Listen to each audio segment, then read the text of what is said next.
끝으로 너희가 주 안에서와 그 힘의 능력으로 강건하여지고 마귀의 간계를 능히 대적하기 위하여 하나님의 전신갑주를 입으라.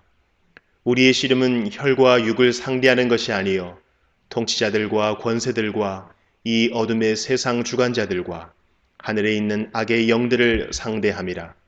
그러므로 하나님의 전신갑주를 취하라. 이는 악한 날에 너희가 능히 대적하고 모든 일을 행한 후에 서기 위함이라. 그런즉 서서 진리로 너희 허리띠를 띠고 의의 호심경을 붙이고 평안의 복음이 준비한 것으로 신을 신고 모든 것 위에 믿음의 방패를 가지고 이로써 능히 악한 자의 모든 불화살을 소멸하고 구원의 투구와 성령의 검 곧 하나님의 말씀을 가지라.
주시는 보수로다.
오늘은 지난주에 이어 이사야서 63장 4절부터 살펴보도록 하겠습니다. 4절에서 6절도 하나님의 추가 답변의 말씀입니다. 4절과 5절입니다. 이는 내 원수 갚는 날이 내 마음에 있고 내가 구속할 해가 왔으나 내가 본즉 도와주는 자도 없고 붙들어 주는 자도 없으므로 이상하게 여겨 내 팔이 나를 구원하며 내 분이 나를 붙들었음이라. 여기서 하나님의 원수 갚는 날과 하나님께서 구속할 해는 같은 날을 의미합니다. 즉 하나님의 그 날이 악인에게는 하나님의 원수 갚는 날이 될 것이지만 의인에게는 하나님의 구속의 날이 되는 것입니다. 그래서 우리에게 있어서 이 날은 과연 하나님의 원수 갚는 날이 될 것인지 아니면 구속의 날이 될 것인지 고민해 봐야 하는 것입니다. 지금 에돔의 심판을 말씀하시면서 동시에 인류의 마지막 심판의 성격도 말씀하시고 있는 것이 아닌가 싶습니다. 구원과 심판의 날에 그 누구도 하나님의 사역을 도와주는 자가 없을 것을 말씀하고 있습니다. 그래도 지금은 우리 시온성교회를 비롯하여 진리 위에 서서 몸부림치며 바르게 가르치려고 하는 교회들이 하나님의 사역을 돕고 있고 또 소수의 성경 교사와 진리를 사모하는 소수의 성도들이 하나님을 돕고 있지 않습니까? 그런데 그때가 되면 하나님을 돕는 자가 아무도 없을 것을 말씀하고 있습니다. 그래서 마지막 때가 다가오면 바울의 예언대로 성도들은 배교하거나 순교하게 될 것이고 결국 예수님께서 심판주로 재림하시기 직전에 적그리스도의 권세가 이 땅에 얼마나 충만한지 하나님의 사역을 돕는 사람이나 교회가 하나도 없을 것임을 저와 여러분은 이미 성경을 통해 알고 있습니다. 그래서 인류의 종말, 예수님의 재림은 하나님의 사업이 잘된 상태로 오시게 되는 것이 아니라 안타깝지만 인간의 악함과 사탄의 방해로 하나님의 사업이 완전히 망해서 결국 예수님께서 심판주로 오셔서 심판하시게 된다는 사실을 저와 여러분은 이미 잘 알고 있고 그러한 배경 가운데 이러한 말씀을 하시고 있는 것이 아닌가 싶습니다. 6절입니다. 내가 노함으로 말미암아 만민을 밟았으며 내가 분함으로 말미암아 그들을 취하게 하고 그들의 선혈이 땅에 쏟아지게 하였느니라.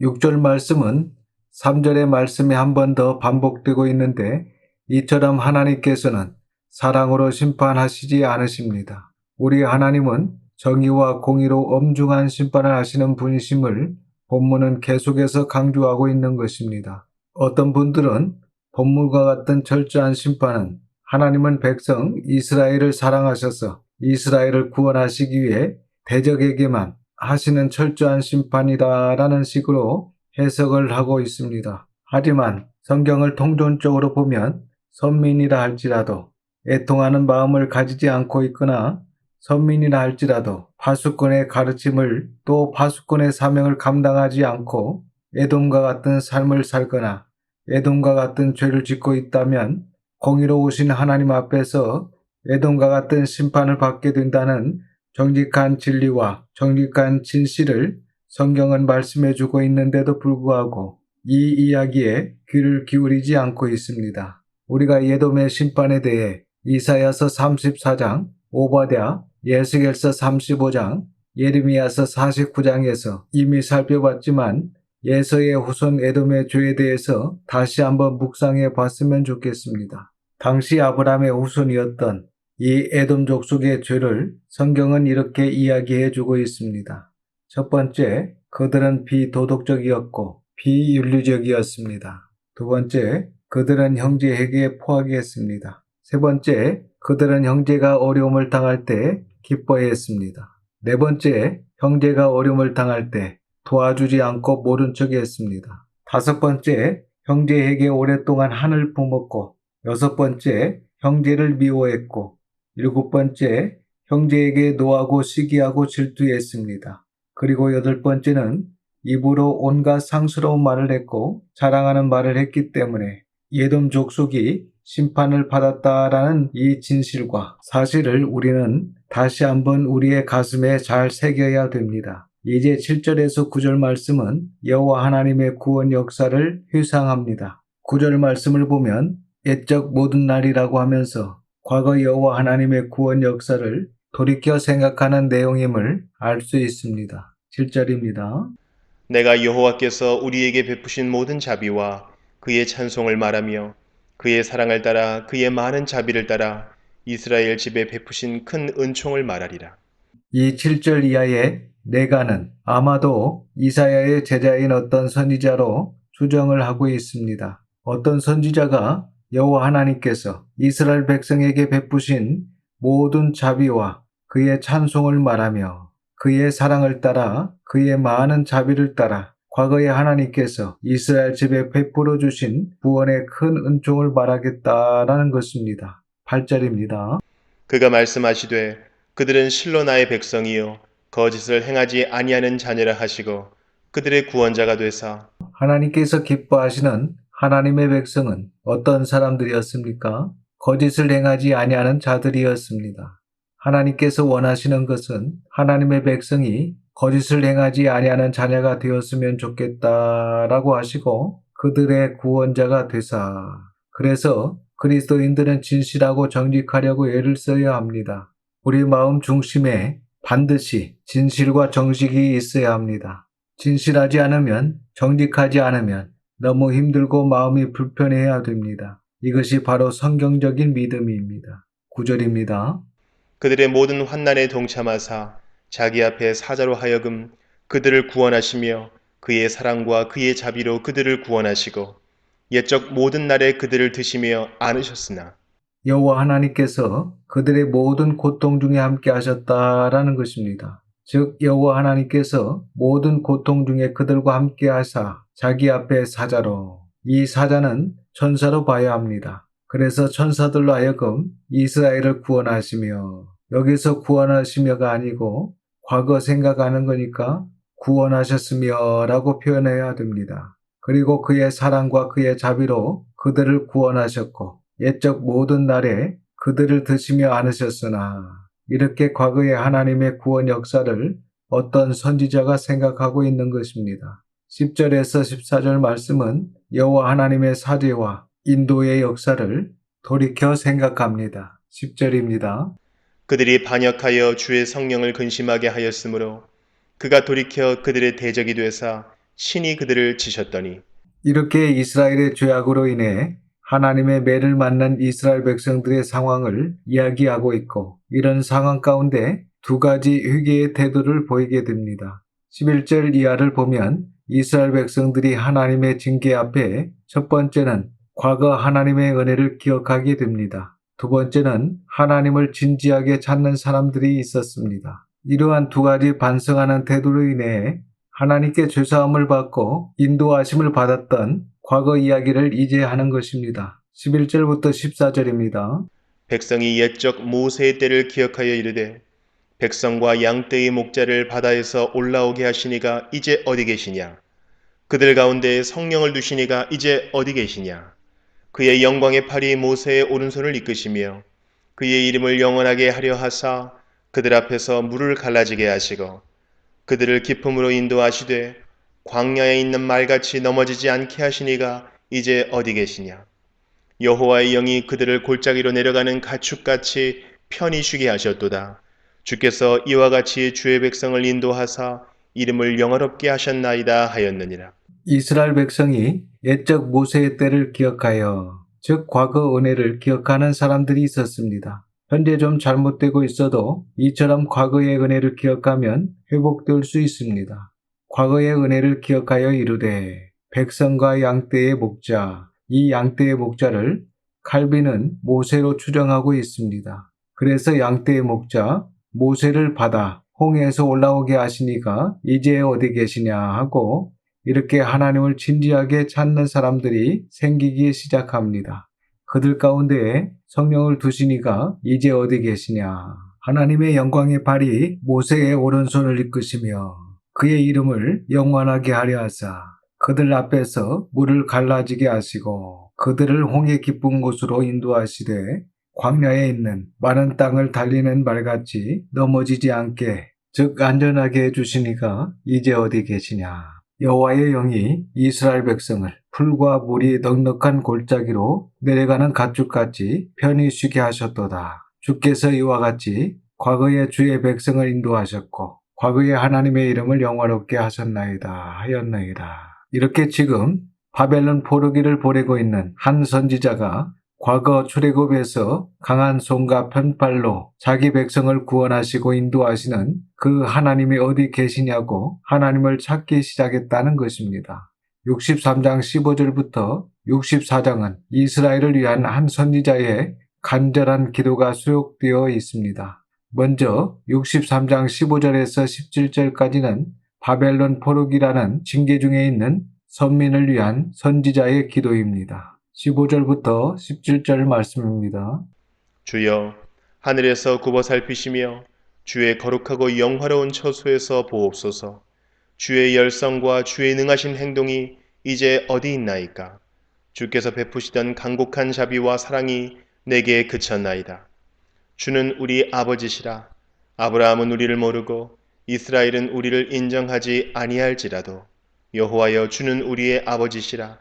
옛날부터 주의 이름을 우리의 구속자라 하셨거늘 여호와여, 어찌하여 우리로 주의 길에서 떠나게 하시며 우리의 마음을 완고하게 하사 주를 경외하지 않게 하시나이까? 원하건대 주의 종들 곧 주의 기업인 지파들을 위하사 돌아오시옵소서.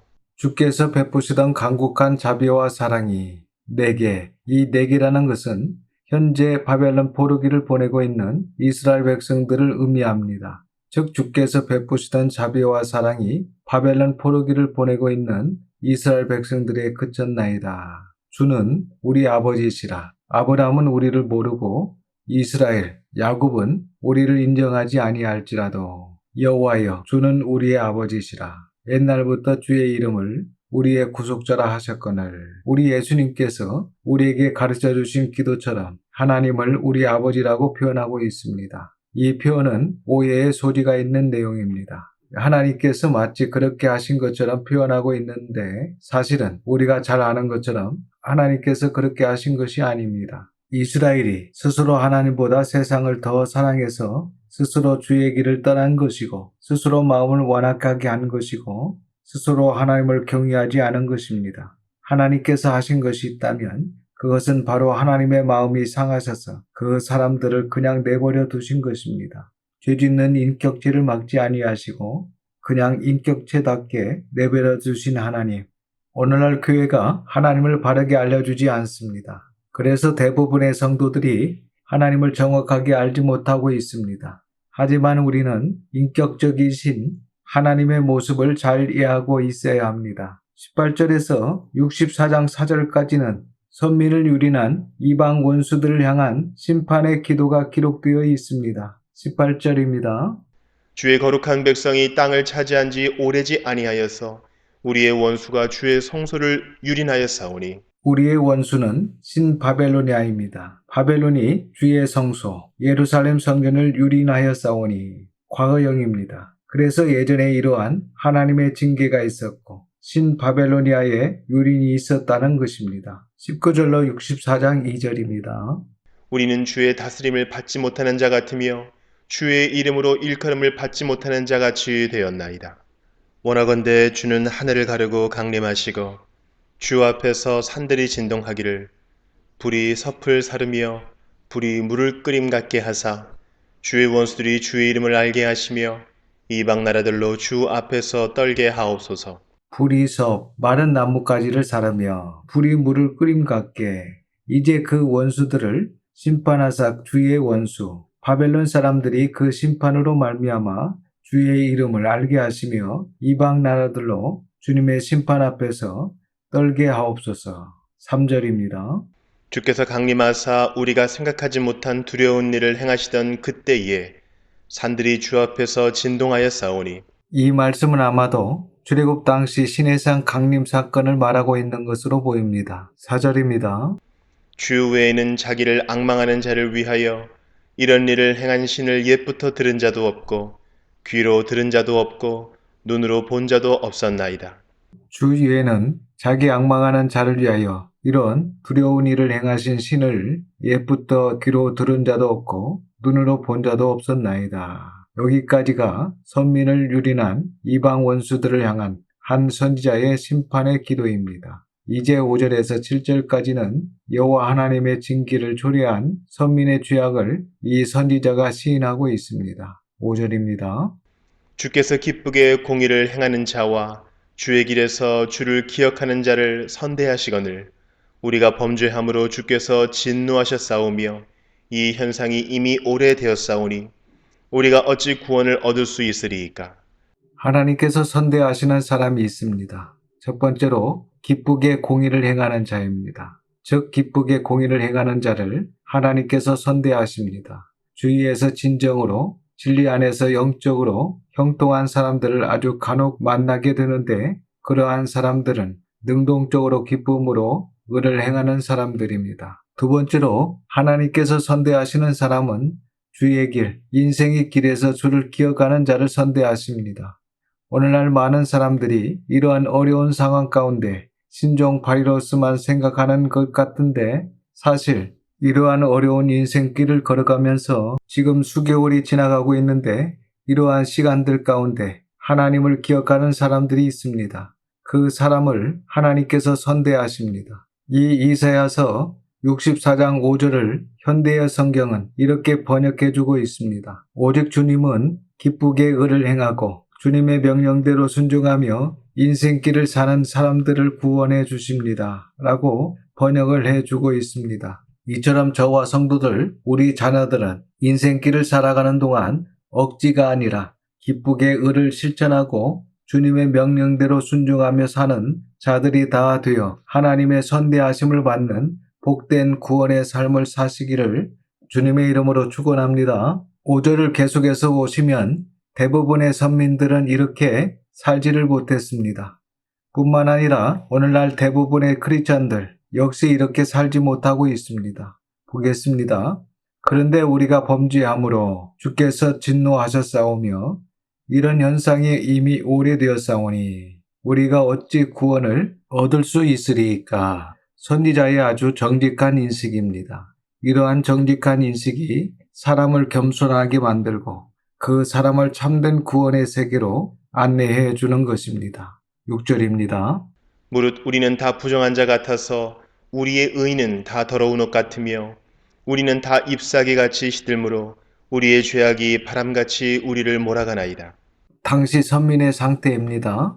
우리의 죄악이 바람같이 시든 잎사귀 같은 우리를 몰아가나이다. 사람이 죄를 모르는 것이 아니라 죄가 사람을 몰고 있다라고 표현하고 있습니다. 즉 죄악이 몰아붙이는 대로 아무런 저항도 하지 못하고 속수무책으로 죄악에 휘둘리는 인간의 상태를 표현하고 있는 것으로 보입니다. 바로 대다수의 선민들이 죄의 종이 된 상태에 머물러 있음을 선지자가 표현하고 있는 것입니다. 7절입니다. 주의 이름을 부르는 자가 없으며 스스로 분발하여 주를 붙잡는 자가 없사오니 이는 주께서 우리에게 얼굴을 숨기시며 우리의 죄악으로 말미암아 우리가 소멸되게 하셨음이니이다. 결국은 죄악 때문입니다. 그렇다면 우리가 죄를 멈추고 죄를 끊어내야 숨어 계시는 하나님을 만날 수 있는 것입니다. 다른 방법이 없습니다. 5절 말씀처럼 오직 주님은 기쁘게 그를 행하고 주의 명령대로 순종하며 사는 사람들을 구원해 주십니다. 이 말씀을 있는 그대로 받아들이시면 됩니다. 이런 자에게 하나님께서 하나님 자신의 얼굴을 숨기지 아니하시고 자신을 충분히 계시하시고 선대해 주시는 것입니다. 8절에서 12절은 아버지로서의 자비에 의지한 용서의 강구입니다. 8절입니다. 그러나 여호와여 이제 주는 우리 아버지시니이다. 우리는 진흙이여 주는 토기장이시니 우리는 다 주의 손으로 지으신 것이니이다. 이러한 두 가지 신앙 고백이 저와 여러분에게도 있어야 합니다. 주는 우리 아버지이십니다. 또한 우리는 주의 손으로 지으신 것이니 우리는 주의 것입니다. 아멘. 9절로 12절입니다. 여호와여 너무 분노하지 마시오며 죄악을 영원히 기억하지 마시옵소서. 구하오니 보시옵소서 보시옵소서. 우리는 다 주의 백성이니이다. 주의 거룩한 성읍들이 광야가 되었으며 시온이 광야가 되었으며 예루살렘이 황폐하였나이다. 우리 조상들이 주를 찬송하던 우리의 거룩하고 아름다운 성전이 불에 탔으며 우리가 즐거워하던 곳이 다 황폐하였나이다. 여호와여 일이 이러하거늘 주께서 아직도 가만히 계시려 하시나이까? 주께서 아직도 잠잠하시고 우리에게 심한 괴로움을 받게 하시려나이까? 이렇게 상당한 징벌의 시간을 보낸 이후에 어떤 선지자가 하나님 아버지의 자비하심을 구하면서 이스라엘 민족을 위한 간절한 기도를 하고 있는 내용이 수록되어 있습니다. 이제 다음 이사야서 65장 1절에서 16절은 선지자의 기도에 대한 여호와 하나님의 응답입니다. 우리가 앞에서 살펴봤던 63장 15절에서 64장까지 기록된 선지자의 기도에 대한 하나님의 응답으로 굉장히 중요한 내용이 수록되어 있습니다. 먼저 65장 1절 말씀은 이방인에 관한 말씀이 기록되어 있고 2절에서 7절까지는 유대인에 관한 말씀이 기록되어 있는데 이 두 가지가 서로 대조를 이루고 있는 형식입니다. 1절을 보면 오히려 이방 나라 백성들에게 하나님께서 구원을 베푸실 것임을 응답하십니다. 65장 1절입니다. 나는 나를 구하지 아니하던 자에게 물음을 받았으며 나를 찾지 아니하던 자에게 찾아냄이 되었으며 내 이름을 부르지 아니하던 나라에 내가 여기 있노라 내가 여기 있노라 하였노라. 나는 나를 구하지 아니하던 이방인에게 물음을 받았으며 나를 찾지 아니하던 이방인에게 찾아냄이 되었으며 내 이름을 부르지 아니하던 이방 나라에 내가 여기 있노라 내가 여기 있노라 하게 될 것을 여호와 하나님께서 응답하십니다. 그리고 2절에서 7절은 비록 이스라엘 백성이라 할지라도 혹시 그 사람이 옳지 않는 길을 걸어가거나 또는 혼합주의에 빠져 각종 미신을 행하는 자라면 그가 선민이라 할지라도 구원이 아닌 하나님의 심판이 있게 될 것을 다시 한번 본문을 우리에게 증거해주고 있습니다. 2절입니다. 내가 종일 손을 펴서 자기 생각을 따라 옳지 않은 길을 걸어가는 패역한 백성들을 불렀나니 내가 종일 손을 펴서 바로 여호와 하나님의 말씀입니다. 자기 생각을 따라 이것이 문제입니다. 자기 생각을 따라 옳지 않는 길을 걸어가는 수많은 패역한 선민들이 있었습니다.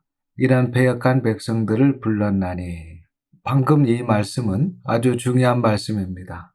2절 이하의 말씀을 이해하는 데 있어서 꼭 붙잡고 가야 될 말씀입니다.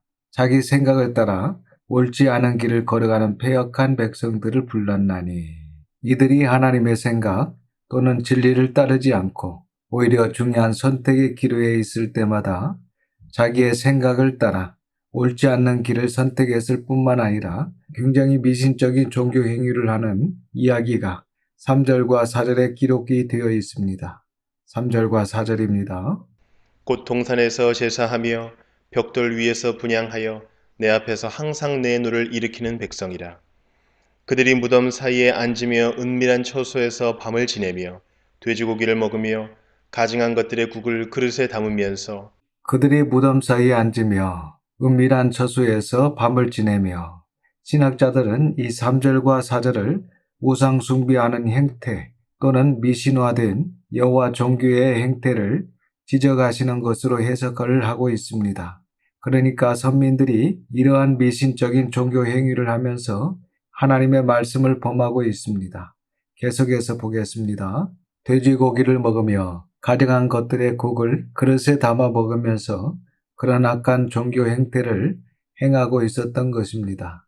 우리가 레위기를 공부해서 잘 아는 것처럼 돼지는 대표적인 부정한 짐승으로 여호와 하나님께서 구약 율법을 통해서 먹지 말라고 하신 것입니다. 그런데 이 이사야서 65장이 기록될 당시 선민들은 이방 풍속을 쫓아 돼지 고기를 먹는 등 하나님의 율법을 예사로 무시하며 살았던 것입니다. 바벨론 포로기를 보내고 있던 당시 대부분의 선민들에게 경건의 모양은 있었으나 실질적인 하나님을 경외하는 신앙, 하나님의 말씀에 순종하는 신앙이 없었던 것을 여호와 하나님께서 지적하고 계시는 것입니다. 그런데 오늘날은 어떻습니까? 사실 오늘날도 얼마나 많은 사람들이 경건의 모양은 있으나 실질적인 하나님을 경외하는 신앙이 없는, 즉 하나님의 말씀에 온전히 순종하는 진리와 진실이 없는 그런 안타까운 모습들을 우리는 수없이 볼 수 있습니다. 5절입니다. 사람에게 이르기를 너는 네 자리에 서 있고 내게 가까이 하지 말라 나는 너보다 거룩함이라 하나니 이런 자들은 내 코의 연기요 종일 타는 불이로다. 보겠습니다. 그들이 돼지고기를 먹으며 가증한 것들의 국을 그릇에 담아 먹으면서 어떤 행동을 하고 있습니까? 그러한 것들을 먹으면서 늘 관심이 다른 사람에게 있습니다.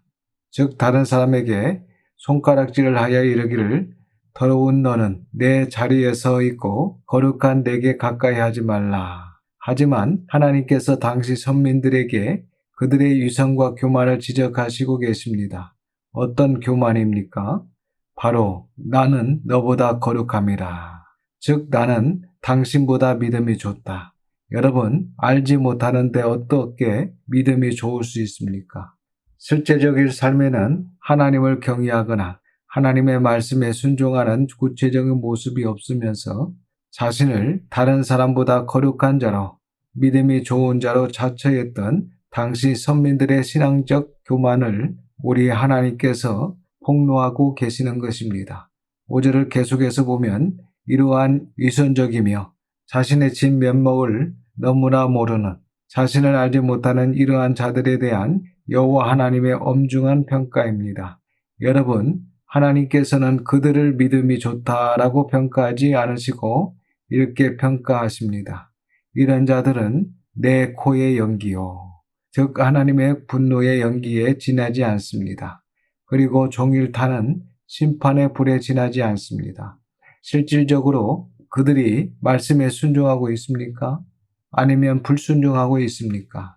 실제적으로 하나님의 말씀에 불순종하고 있으면서 자신을 다른 사람보다 더 믿음이 좋은 자로, 더 거룩한 자로 착각하는 수많은 사람들이 당시 이스라엘 공동체 내에 존재하고 있었다는 것입니다. 그러한 자신의 신앙의 실력을 모르는, 자신의 진면목을 모르는 신앙인에 대하여 여호와 하나님께서 심판을 단행하실 것임을 5절 하반절은 분명히 경고하고 있는 것입니다. 6절입니다. 보라, 이것이 내 앞에 기록되었으니 내가 잠잠하지 아니하고 반드시 보응하되 그들의 품에 보응하리라. 보라, 이것이 내 앞에 기록되었으니 내가 잠잠하지 아니하고 반드시 보응하되 그들의 품에 반드시 보응, 심판하리라. 7절입니다. 너희의 죄악과 너희 조상들의 죄악은 한 가지니 그들이 산 위에서 분향하며 작은 산 위에서 나를 능욕하였습니다. 그러므로 내가 먼저 그들의 행위를 헤아리고 그들의 품에 보응하리라. 여호와가 말하였느니라. 7절 말씀은 이렇게 자신을 알지 못하는 이 유선적인 신앙인들의 대표적인 죄가 나옵니다. 너희의 죄악과 너희 조상들의 큰 죄악 한 가지가 있는데 그들이 산 위에서 분향하며 작은 산 위에서 나를 능욕하였습니다. 여러분, 어떤 의미인지 아시겠습니까? 율법에서 명령하고 있는 중앙성소 중심의 제사가 아닌 남유다가 저질렀던 바로 자기 생각을 따라 드리는 산당 제사가 하나님을 능욕했다라는 표현입니다. 즉 그들이 드렸던 그 제사가 하나님을 능욕한 행위였다라는 것입니다. 그렇다면 과연 우리 교회가, 또 우리 가정이, 그리고 내가 드리고 있는 제사, 예배가 하나님을 능욕하는 제사, 예배가 아닌지 돌아봐야 합니다. 이것은 굉장히 중요한 문제입니다. 단순히 예배를 드리는 것이 중요한 것이 아닙니다. 과연 우리는 어떠한 예배를 드리고 있고 그 예배를 받으시는 하나님은 그 예배를 어떻게 평가하고 계시냐는 아주 중요한 대목입니다. 여기에서 가장 큰 문제는 이 미신적인 산당 제사가 하나님의 거룩을 훼손했다는 것입니다. 즉 설교자의 설교가 하나님의 거룩을 훼손하거나 예배위원들의 봉사가 하나님의 거룩을 훼손하거나 또 우리 예배가 하나님의 거룩을 훼손하고 있다면 이것은 굉장히 큰 문제입니다. 7절을 계속해서 보시면 그러므로 내가 먼저 그들의 그 행위를 헤아리고 어떻게 하십니까? 그들의 품에 보응하리라. 즉 심판하리라. 여호와가 말하였느니라. 이 부분을 신학자들은 이렇게 해석하고 있습니다. 주석의 내용을 그대로 읽어드리겠습니다.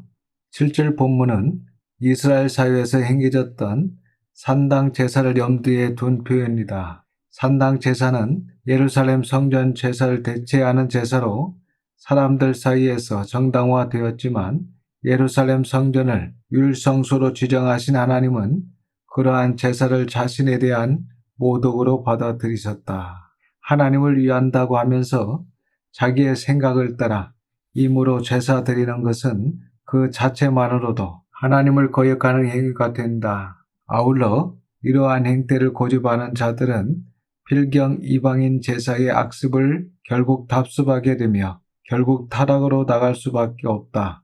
따라서 산당 제사는 궁극적으로 하나님을 모독하는 행위로 귀결될 수밖에 없다. 이렇게 7절에 대한 정확한 해석을 하고 있습니다. 그래서 저와 우리 성도들은 임의로 드리는 산당 제사가 아닌 중앙성소, 위일성소 중심의 이 제사 정신을 잘 계승해서 시온성교회 중심의 신앙생활, 시온성교회 중심의 예배 생활을 잘 지켜나가는 것이 하나님의 뜻이라는 사실입니다.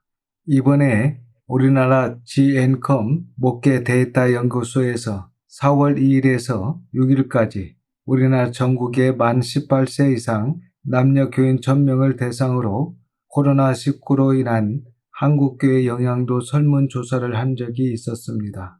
그러니까 4월 초에 한 이 설문조사에 의하면 이번 사태가 안정된 이후에 예전처럼 동일하게 교회에 출석하여 예배를 드리겠다라고 응답한 크리스천은 85.2%밖에 되지 않았습니다. 그리고 계속 온라인 방송 예배를 통해 이렇게 예배를 드릴 수 있을 것 같다라고 응답한 크리스천이 12.5%나 되었습니다. 이러한 설문조사를 통해 예상할 수 있는 것처럼 앞으로 한국교회뿐만 아니라 밴쿠버 이민교회를 비롯한 전 세계 교회가 교회 중심의 신앙생활, 교회 중심의 예배 생활이 상당히 약화될 것입니다. 그래서 이러한 때에 정말 저와 여러분은 이것이 하나님의 시험이라는 것을 정확히 인식하고 율법의 정신을 잘 계승해서 하나님 중심, 성경 중심, 더 나아가 교회 중심의 신앙생활을 잘 지켜나가는 건강한 신앙인이 되어야 하는 것입니다. 이제 다음 8절에서 10절은 앞에서 살펴봤던 것처럼 자기 생각을 따라 옳지 않는 길을 걸어가는 패역한 선민들을 그들의 행위대로 심판하시겠지만 그 선민들 중에 여호와의 기업을 얻을 소수의 남은 자가 있게 될 것을 우리에게 증거해 주고 있습니다. 8절입니다. 여호와께서 이와 같이 말씀하시되 포도송이에는 즙이 있으므로 사람들이 말하기를 그것을 상하지 말라. 거기 복이 있느니라 하나니 나도 내 종들을 위하여 그와 같이 행하여 다 멸하지 아니하고. 즉 8절에서 10절은 포도를 재배한 동부가 포도 수확기에 그 포도 열매들을 살피는 과정에 상당수 포도가 썩거나 먹지 못할 열매로 맺어져서 다 불에 태워버리려고 하는 순간에 옆에서 이를 거들던 한 사람이 중간중간 충실한 포도 알맹이가 있으니까 그것을 잘 골라 조심스럽게 따서 곡간 아래 드리자라는 어떤 장면을 비유적 표현으로 제시해주고 있는 말씀입니다. 이러한 비유적 표현은 대다수 패역한 이스라엘 사람들 가운데서도 의로운 소수의 남은 자들이 있기 때문에 하나님께서 그러한 남은 자들을 패역한 자들과 더불어 심판하지 않으시고 반드시 그들을 선별하여 남기시고 반드시 그들을 구원해 내실 것이라는 사실을 우리에게 전달해주고 있는 것입니다. 9절입니다. 내가 야곱에게서 씨를 내며 유다에게서 나의 산들을 기업으로 얻을 자를 내리니 내가 택한 자가 이를 기업으로 얻을 것이요 나의 종들이 거기에 살 것이라. 내가 야곱, 이스라엘에게서 씨, 이 씨가 소수의 남은 자입니다. 즉 이스라엘 전체, 야곱 자손 전체가 구원받는 것이 아닙니다. 바로 이스라엘에게서 씨를 내며 소수의 남은 자를 내며 남유다에게서 나의 산들을 기업으로 얻을 자를 내리니 내가 택한 자가 이를 기업으로 얻을 것이요 나의 종들이 거기에 살 것이라. 10절입니다. 사로는 양떼의 우리가 되겠고 아골 골짜기는 소떼가 눕는 곳이 되어 나를 찾은 내 백성의 소유가 되려니와. 이처럼 소수의 남은 자를 통해서 진행될 하나님의 구원의 경륜을 말씀해 주고 계신 것으로 보입니다. 이제 11절에서 15절은 끝까지 자기 생각을 따라 옳지 않는 길을 고집하는 패악한 서민을 향한 심판의 경고의 말씀이 기록되어 있습니다. 11절입니다. 오직 나 여호와를 버리며 나의 성산을 잊고 가색에 상을 베풀며 무니에게 섞은 술을 가득히 붓는 너희여. 오직 나 여호와를 버리며 이것도 중요한 표현입니다. 여호와를 버렸을 뿐만 아니라 나의 성산을 잊었다는 것입니다. 즉 중앙성소, 유일성소인 예루살렘 성전의 제사 정신을 잊고 서서히 어떻게 됩니까? 내 혼합주의로 빠집니다. 산당에서 자기 소견대로 예배하니까 이제 어떤 현상이 일어나게 되냐면 보겠습니다. 행운의 신 가덱에 상을 베풀며 그리고 문의, 이것은 운명의 신입니다. 오늘날 선지자라는 사람들이 어떤 한 사람의 미래에 관한 길과 흉을 예언하는 사람들의 사상 가운데 어떤 사상이 있냐면 바로 운명을 믿는다는 것입니다. 이렇게 그 사람들은 운명이 정해져 있다고 생각하고 미래의 일을 점치고 예언하는 것입니다. 그래서 형태만 달라졌지 여전히 교회 내에 행운의 신, 운명의 신이 다 섞여 들어와 있습니다. 운명의 신, 문의에게 섞은 술을 가득히 붓는 너희여. 12절입니다. 내가 너희를 칼에 붙일 것인즉 다 굽으리고 죽임을 당하리니 이는 내가 불러도 너희가 대답하지 아니하며 내가 말하여도 듣지 아니하고 나의 눈에 악을 행하였으며 내가 즐겨하지 아니하는 일을 택하였음이니라. 내가 너희를 하나님께서 어떻게 하십니까? 너희를 칼에 붙일 것인즉 다 구부리고 죽임을 당하리니 이는 내가 불러도 너희가 대답하지 아니하며 내가 말하여도 듣지 아니하고 나의 눈에 악을 행하였으며. 보겠습니다. 결국 인격체는 이것 때문에 심판을 받습니다. 내가 즐겨하지 아니하는 일을 택하였음이니라. 즉 하나님께서 기뻐하지 아니하시는 일을 선택하는 것입니다. 이렇게 하나님께서 기뻐하시지 않는 일을 선택하였기 때문에 하나님께서 칼에 붙이실 것이고 죽임을 당하게 하시는 것입니다. 13절에서 15절입니다. 이러므로 주 여호와께서 이와 같이 말씀하시니라. 보라, 나의 종들은 먹을 것이로되 너희는 줄일 것이니라. 보라, 나의 종들은 마실 것이로되 너희는 갈할 것이니라. 보라, 나의 종들은 기뻐할 것이로되 너희는 수치를 당할 것이니라.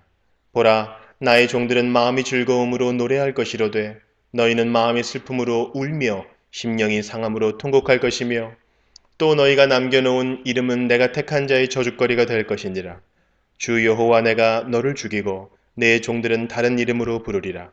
이렇게 자기 생각에 따라 옳지 않는 길을 고집하는 선민들의 심판의 말씀과 소수의 믿음의 사람들의 복에 대해서 말씀하고 있습니다. 이제 16절은 결론적인 말씀입니다. 진리의 하나님 안에서 복을 구하라. 16절입니다. 이러므로 땅에서 자기를 위하여 복을 구하는 자는 진리의 하나님을 향하여 복을 구할 것이요 땅에서 맹세하는 자는 진리의 하나님으로 맹세하리니 이는 이전 환난이 잊어졌고 내 눈 앞에 숨겨졌습니다. 이러므로 땅에서 자기를 위하여 복을 구하는 자는 진리의 하나님을 향하여보다는 안에서라고 번역을 하는 것이 좋습니다. 즉 진리의 하나님 안에서 복을 구할 것이요. 사실 진리의 하나님 안에서 복도 있고 평안도 있으며 만족도 있고 기쁨도 있고 모든 것이 있습니다. 이처럼 진리의 하나님 안에서 복을 구하라. 땅에서 맹세하는 자는 진리의 하나님으로 맹세하리니 이는 이전 환난이 잊어졌고 내 눈앞에 숨겨졌습니다. 그래서 여러분, 선민이라 해도 다 복을 받는 것이 아니라는 사실입니다. 대다수의 선민은 자기의 생각을 따라 옳지 않는 길을 고집하다가 결국은 저주를 받게 될 것이고 오직 진리의 하나님을 사랑하는 소수의 성실하고 진실한 사람만이 진리의 하나님 안에서 영원한 회복과 영원한 구원, 영원한 복을 누리게 된다는 사실을 본문은 우리에게 증거해 주는 것입니다. 그래서 이 시간 우리는 정말 패역한 선민처럼 자기의 생각을 따라 옳지 않는 길을 끝까지 고집하다가 결국 불행한 자로 저주를 받는 자가 아니라 오직 진리의 하나님을 사랑하는 참 믿음의 성도로 인생의 길을 살아가는 동안 기쁘게 의를 실천하고 주님의 명령대로 순종하며 사는 자들이 다 되어 하나님의 선대하심을 받는 복된 구원의 삶을 사는 자들이 다 되기를 소원합니다. 또한 율법 정신을 잘 계승하여 하나님 중심, 말씀 중심, 더 나아가 교회 중심의 신앙생활을 잘 지켜나가는 건강한 신앙인으로서 끝까지 승리하는 성도들과 우리 자녀들이 다 되기를 주님의 이름으로 축원합니다. 오늘은 여기까지 하고 다음 시간에 65장 17절부터 살펴보도록 하겠습니다. 기도하겠습니다. 아버지 하나님, 오늘도 귀한 하나님의 말씀을 듣게 하시니 감사를 드립니다. 하나님의 선민이라 할지라도 자기의 생각을 따라 옳은 길을 끝까지 고집하는 자는 결국 버림을 받을 수밖에 없다는 심판의 말씀을 보았습니다.